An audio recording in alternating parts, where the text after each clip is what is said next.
Rec League Podcast. Tell your friends, tell your neighbors, tell your family, tell your haters.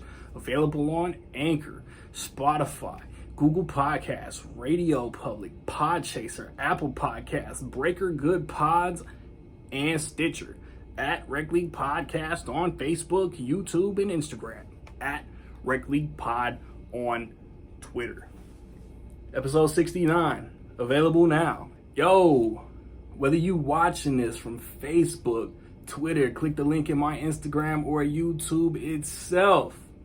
What up, world? So I just watched No Time to Die. It's overall the 25th James Bond movie, Daniel Craig's 5th, and supposedly final.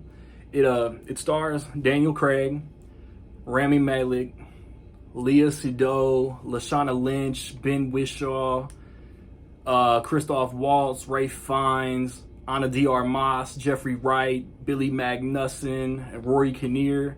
It's directed by Cary Fukunaga. He directed season 1 of True Detective with Matthew McConaughey and Woody Harrelson. And he directed a movie with Idris Elba. I want to say Letter to the King, but I don't think that's right. It's on Netflix. He was supposed to direct it. And that was a missed opportunity, in my opinion. It's complicated to say what it's about without spoiling it. Because there's the intro, there's always the intro with a great action scene before the theme song. And then it's Bond getting asked to do a favor that rolls into a mission that he was reluctant to take on, but it ends up becoming like real personal and real deep for him. And he's trying to save the world again. As you can see, like this was my second most anticipated movie all year. It was first last year, but Spider-Man No Way Home spoiled that. So for like a multitude of reasons, man, like the initial trailers were amazing. This was the very first movie to get pushed back when COVID hit the fan, and I was heartbroken. But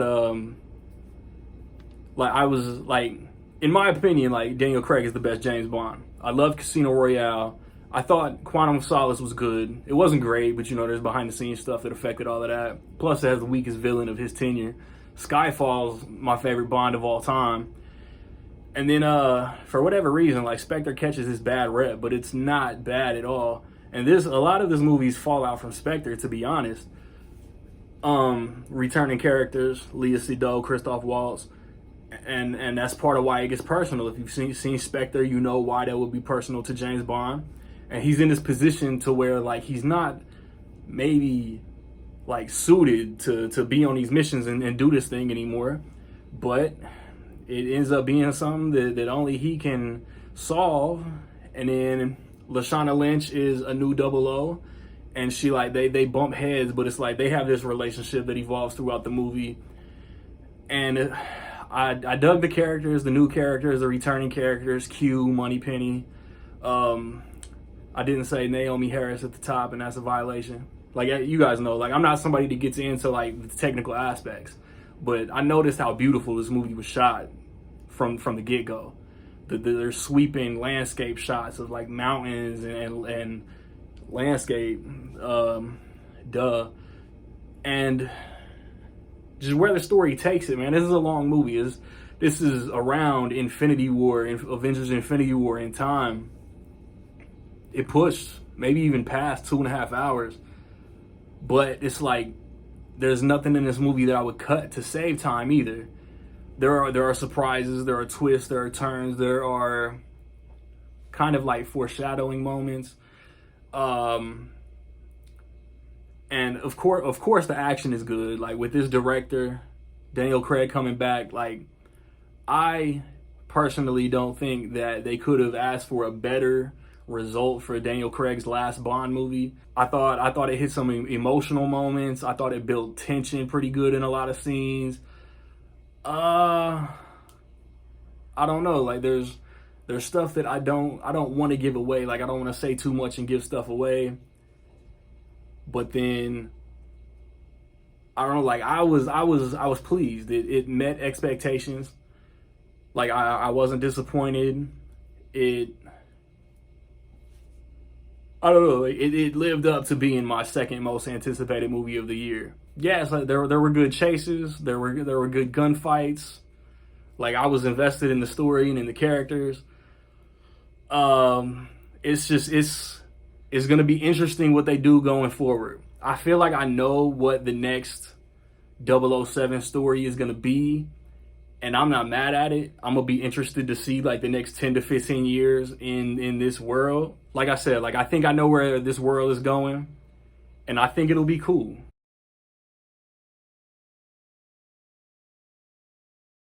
So with all that being said, in my opinion, I will say that No Time to Die was almost dope as fuck. Have you seen No Time to Die? What you think about it? Positive, negative, somewhere in between? Let me know. I recently posted reviews for The Many Saints of Newark, Venom, Let There Be Carnage, and The Addams Family 2. I want to watch and review Halloween Kills and The Last Duel next weekend. The following weekend, Dune finally comes out from Denis Villeneuve. And I'll watch The French Dispatch if it comes to my theater. If that doesn't come, then I'll watch Ryan's Gone Wrong. And then there might be an Injustice review mixed in there somewhere. And a review for What If, the animated Disney Plus series. Rec League Podcast episode 69. I talked to a handful of different movie collectors. It was fun doing the different interviews. Check all of that out, man. Like, subscribe, comment. Find me where you find me, man. Don't know where to find me. Watch these credits. Peace.